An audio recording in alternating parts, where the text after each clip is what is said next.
वनवास से अगर निकल गए तो जिसने घर ले निकल थे माता मन के थे बेटा राम तय कहाँ जावे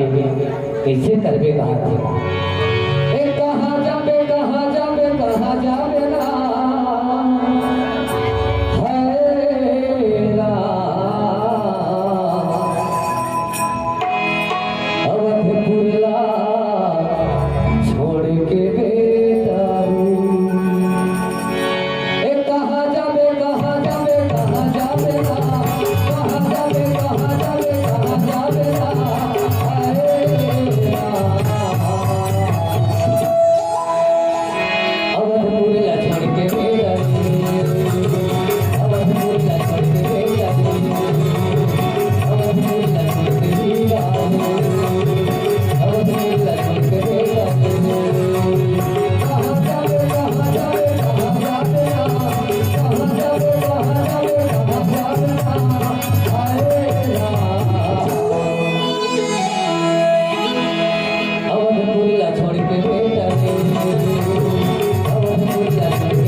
और 14 साल लेते हैं मन में कैसे अपन जीवन यापन करबे का करबे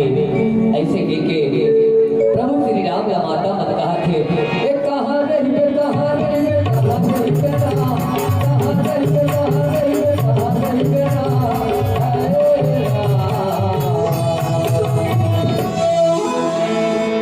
अवधपुर ला छोड़ के बेटा अवधपुर ला छोड़ के बेटा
Bulla